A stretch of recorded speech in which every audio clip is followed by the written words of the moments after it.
আল্লাহ আমাকে গরিবী জিন্দেগি দাও। রব বলে যে গরিবী জিন্দেগির মধ্যে ভালো বিছানা পাবেন না, খেজুর ঢালের বিছানা পাবেন। নবী বলে আমি সেটা আপন করে নিতে রাজি আছি। সুবহানাল্লাহ। আল্লাহ পাক বলে গরিবী জিন্দেগিতে আপনি অনেক সময় 2 বেলা 3 বেলা উপবাস থাকতে হবে। নবী বলে যে আমি রাজি আছি, ইয়া রাব্বাল আলামিন রাজি আছি। আল্লাহ পাক বলেন হাবিব এই গরিবী জিন্দেগির মধ্যে আপনি কাপড় পাবেন না ভালো। নবী বলে আমি রাজি। আল্লাহ পাক বলে হাবিব এই গরিবী জিন্দেগির মধ্যে আপনি ভালো কোনো পরিবেশ পাবেন না। নবী বলে যে আমি রাজি। জগৎ বলে ইয়া রাসূলুল্লাহ অপশন তো ওইটাও ছিল এটাও ছিল, আমরা হলে চোখ বন্ধ করে সেটা নিতাম। আমরা হলে চোখ বন্ধ করে সেটা নিতাম যেটা রবের পক্ষ থেকে এত আলিশান জীবন। নবী বলে যে আমি সেটা নিব না, আমি গরিবীটা নিব, আমি ক্ষুধার্ত থাকা নিব, আমি অভাবটা নিব, আমি খাবার কষ্ট নিব, আমি কাপড়ের কষ্ট নিব, আমি জীবনের কষ্ট নিব। ইয়া রাসূলুল্লাহ কেন? নবী বলে আমার পরবর্তী উম্মতেরা গরিব উম্মতরা যখন আমি নবীর কষ্টের কথা শুনবে, আমি না খেয়েও ঈমানদার প্রচার করেছি, ঈমানের উপর ছিলাম, আমি কষ্টের জীবন নিয়েছি, আমি কষ্টের জীবন যাপন করেছি, অভাবের জীবন যাপন করেছি। আমার উম্মতরা যদি অভাবে থাকে তখন আমার দিকে তাকায় তারা ধৈর্য ধারণ করা শিখে ফেলবে। আসল পাওয়ারফুল ব্যক্তিকে জানেন? আসল ধনীকে, আসল দামি মানুষকে মনে রাখবেন, যার ক্ষমতা থাকার পরও ক্ষমতা দেখায় না, সেই হচ্ছে আসল পাওয়ারফুল ব্যক্তি। আর না হয় রিক্সাওয়ালার 60 টাকা বাঁচানোর জন্য তো অনেকে লেকচার মানে, সিনোস আমি কে? 3টা টাকা 4টা টাকা বাঁচানোর জন্য রিক্সাওয়ালাকে থ্রেট দেয়। You know who I am? সিনোস বেটা আমি কে? কার সাথে কথা বলস? রিক্সাওয়ালা খুব টেকনিক্যাল মানুষ ছিল, বলে যায় 3 টাকা বাঁচানোর জন্য যে এত বড় পরিচয় ব্যবহার করে হে যে কোন জায়গার কে হেটা বুঝে গেছি আমি। ক্ষমতাবান ব্যক্তিকে, যার ক্ষমতা আছে কিন্তু ক্ষমতা দেখায় না, পাওয়ার আছে পাওয়ার দিয়ে মানুষকে দাবায় না, এ হচ্ছে সবচাইতে বড় ক্ষমতাবানের ব্যক্তি দুনিয়ার মধ্যে। আসল ক্ষমতাবান ওদেরকে বলা হয়। আর যার ক্ষমতা নাই 10 ডিগ্রি দেখায় 100 ডিগ্রি, এ হচ্ছে ক্ষমতাবান না, এ হচ্ছে দেখানেওয়ালা বাটফার। কথা বলেন ঠিক কিনা? আল্লাহ তাআলা আমাদের নবীকে এমন সুযোগ ফ্যাসিলিটি দান করেছেন, ইন্না আতাইনা কাল কাউসারের চাবি আল্লাহ নবীকে দান করেছেন। সুবহানাল্লাহ। ওয়ামা আরসালনাকা ইল্লা রাহমাতাল লিল আলামিনের চাদর, রহমতের চাদর আল্লাহ আপনার আমার নবীকে দান করেছেন। সুবহানাল্লাহ। ইন্না আরসালনাকা শাহিদাও ওয়া মুবাশশিরাও ওয়া নাযীরা ওয়া দাঈয়ান ইলাল্লাহি বিইজনিহি ওয়া সিরাজাম মুনীরা আল্লাহ আপনার আমার নবীকে দান করেছেন। সুবহানাল্লাহ। আর রহমান আল্লামাল কোরআনের নিয়ামত আল্লাহ আপনার আমার নবীকে দান করেছেন। ওয়ালা সাউফা ইউতিকা রাব্বুকা ফাতারদা আল্লাহ আপনার আমার নবীকে দান করেছেন। ওয়ালাল আখিরাতু খায়রুল লাকা মিনাল উলা আল্লাহর কাউকে দেয় নাই, আপনার আমার নবীকে দান করেছেন।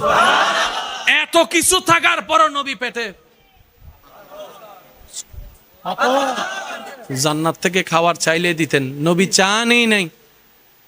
ইয়া রাসূলুল্লাহ আপনি চান না? নবী বলে যে আমি চাইবো না, আমি জমা রাখলাম, আমি জমা রাখলাম। কেন জমা রাখলেন? আমি এখন নিব না, হাসরের ময়দানে আল্লাহর কাছ থেকে এই নিয়ামতের বিনিময়ে বলবো আল্লাহ তুমি দোয়া করার অনুমতি দিয়েছো, আমি দোয়া জমা রেখেছি, তুমি নিয়ামত ব্যবহার করার অনুমতি দিয়েছো, আমি জমা রেখেছি, সব কিছু জমা রেখেছি। আজকে হাসরের ময়দানে তোমার দরবারে ফরিয়াদ করছি, এগুলা সব কিছুর বিনিময়ে আমার গুনাহগার জাহান্নামী উম্মতকে জান্নাতে দান করো। ও উম্মত, রাসূল বলে ও উম্মত আমি খাই নাই তোদের জন্য, আমি পেটে পাথর বেঁধেছি তোদের জন্য, আমি কষ্ট আপন করেছি তোদের জন্য, আমি তায়েফের ময়দানে আঘাতের শিকার হয়েছি যাতে কিয়ামত পর্যন্ত তোরা ঈমান ইজ্জতের সাথে মাথা উঁচু করে দাঁড়াই থাকতে পারোস। 2 হাত তুলে দেখাই বলো ঠিক কিনা? আল্লাহ বলে যে নবী আমি আপনাকে খুশি করব। এবার আপনার কি মনে হয় আল্লাহ যারা খুশি করতে চায়? আমরা খুশি করতে চাইলে পারি, অনেক সময় পারি না। আল্লাহটা কি পারি না বলে কোনো শব্দ আছে নি? কমতি বলে কোনো শব্দ আছে? জেদ জবরের 19-20 কোনো শব্দ আছে? এবার আয়াতটা খেয়াল করেন মাদ্রাসার ভাইরা, ওয়ালা সাউফা ইউতিকা রাব্বুকা। সুবহানাল্লাহ। নো ভাই, ইউতিকা রব্বুকা ফাতারদা। এবার একটু আশেক হিসেবে শুনেন, আমি আল্লাহ আপনি নবীকে ততক্ষণ দিতে থাকব যতক্ষণ আপনি খুশি না হন, যতক্ষণ খুশি না হন, যতক্ষণ খুশি না হন। সুবহানাল্লাহ জোরে বলি। ওয়ালা সাউফা ইউতিকা রব্বুকা ফাতারদা। আমি আল্লাহ আপনি নবীকে ততক্ষণ দিতে থাকব যতক্ষণ আপনি রাজি না হন, যতক্ষণ আপনি সন্তুষ্টি না হন। আপনি যতক্ষণ সন্তুষ্টি না হবেন ততক্ষণ আমি দিতে থাকব। যতক্ষণ, এক কথায় আমাদের আঞ্চলিক ভাষায় বুঝলে এতটুক বোঝা যায়, হে নবী যতক্ষণ আপনি বলবেন না বাস,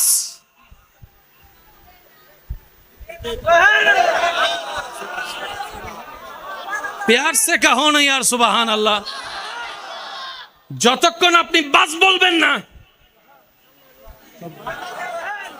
নিয়ামত চলতে থাকবে, রহমত চলতে থাকবে, অনুমতি চলতে থাকবে, মাগফিরাত চলতে থাকবে, জাহান্নামী জান্নাতি হতে থাকবে, হতে থাকবে। এবার আমি আপনাদেরকে একটু প্রশ্ন করি, আপনারা আমাকে উত্তর দিবেন।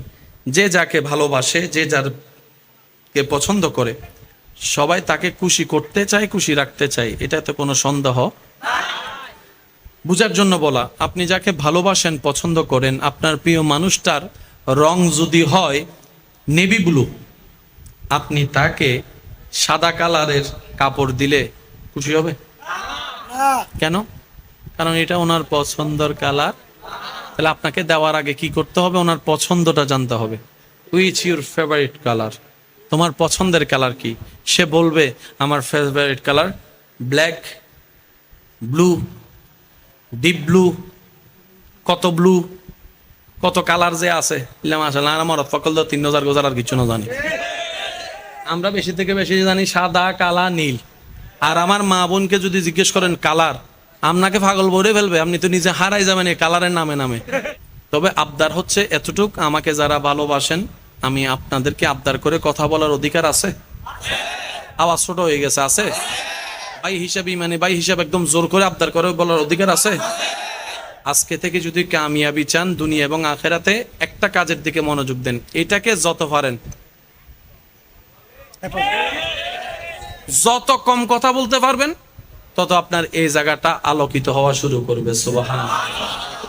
যত বেজালের মূল, বলেন না, যত বেজালের মূল এই জিব্বা। সংসার ভাঙ্গে জিব্বার কারণে, মামলা হয় জিব্বার কারণে, হামলা হয় জিব্বার কারণে।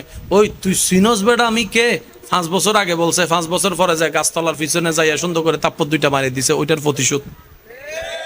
সেজন্য রাসূল পাক সাল্লাল্লাহু আলাইহি ওয়াসাল্লাম বলছেন কুফা হাজা, উম্মত এটাকে কন্ট্রোল করো।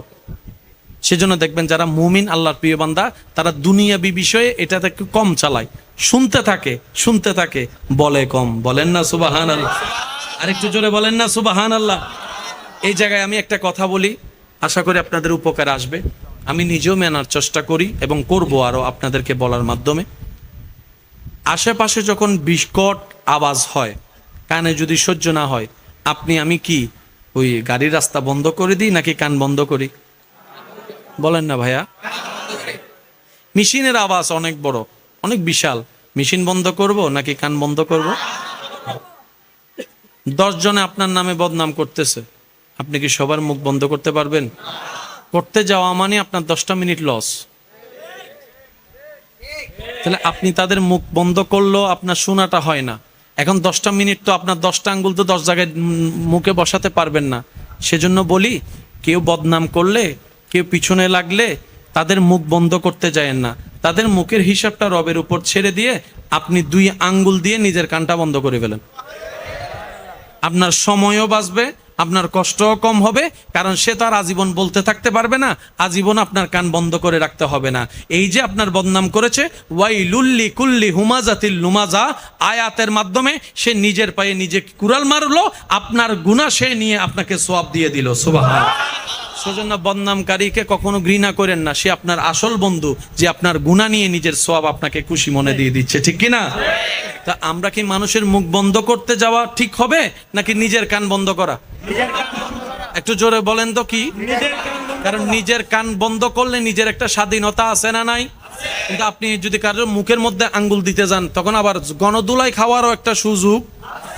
কিরে তুই আর মুখত কাট দিলি, কিছু মিয়াই দিস ফানলার, তো সুযোগ রিস্ক আছে না নাই? সেজন্য মানুষের মুখ বন্ধ করতে যায়েন না, কিছুক্ষণের জন্য আল্লাহর উপর ধৈর্য ধরে। এবার সে যা চিল্লাচ্ছে, আপনি এদিকে জিকির করা শুরু করছেন, লা ইলাহা ইল্লাল্লাহ, লা ইলাহা ইল্লাল্লাহ, লা ইলাহা ইল্লাল্লাহ, লা ইলাহা ইল্লাল্লাহ, লা ইলাহা ইল্লাল্লাহ, লা ইলাহা ইল্লাল্লাহ। বলেন সুবহানাল্লাহ। এবার বলেন লাভের মধ্যে কে থাকবে, সে না আপনি? এই লাভের হিসাবটা মাথায় রাখেন। এবার স্বামী চিল্লাচ্ছে, বউ যদি স্বামীর সামনে এমনে করে রাখে, তাহলে খাজনার চাইছে তো বাজনা আরো বাইরে যাবে। বিষয়টা কি বুঝাতে পারছি? তো সব জায়গায় আঙ্গুল দিয়ে কান বন্ধ করতে হবে না। আপনি যখন এটার প্র্যাকটিস করে ফেলবেন, একটা সময় গিয়ে আপনার সামনে কথা বললো আপনার কানে শুনবে না, তখন কি আপনার মন ধ্যানে, তখন আপনি মনে মনে রবের জিকির করা শুরু করবেন। দেখবেন আপনার ব্রেন রবের লা ইলাহা ইল্লাল্লাহ জিকিরের দিকে চলে যাবে, কান খোলা থাকবে, আওয়াজ আর ডুববে না। বলেন না সুবহান। আল্লাহ আমাদেরকে নিয়ামত অর্জন করে চলার তৌফিক দান করুক, অন্যের মুখে হাসি ফুটানোর তৌফিক দান করুক, অন্যের জীবন আলোকিত করার চেষ্টা করার তৌফিক দান করুক। অন্যের মুখে, অন্যের চোখে চোখের পানির কারণ হয়ে জীবন আমাদের সুন্দর করার দরকার। কারণ রবের বান্দার জীবন যে অসুন্দর করে, রব তাকে কখনো জীবন সুন্দর হতে দেয় না। আল্লাহ আমাদের বোঝার তৌফিক দান করুক। আমরা অন্যের দোষ খুঁজতে খুঁজতে নিজের দোষের জন্য তওবা করতে মনে নেই। একটু জোরে বলেন না রে ভাই। আমরা অন্যের দোষের ক্ষেত্রে দূরবীন লাগাই, এমন ভাবে জাসুসি করি, সিআইডি অফিসারের মতো কাজ করি, নিজের যে গুনার পাহাড় জমে আছে, যেটার জন্য তওবা করা দরকার ছিল, তাহলে ওর দোষ ধরেও লাভ হলো না, নিজের তওবা না করেও লাভ হলো না। তাহলে দুনো দিকেই আপনি আমি লসের মধ্যে আছি। আর লসওয়ালা বোকা কখনো আল্লাহর বান্দা হতে, কারণ আল্লাহর বান্দারা সবসময় বেনিফিটে থাকে, লাভে থাকে, ওরা কখনো লসে থাকে না। সেজন্য এইসব বিষয়গুলোকে একটু ঠান্ডা মাথায় মনোযোগ দিয়ে পরিবর্তনের আমরা যদি চেষ্টা করি, আমাদের অনেক অগোছানো পথ দেখবেন যে আল্লাহ দয়া করে নিজেই গোছাই দিবেন। বলি সুবহানাল্লাহ।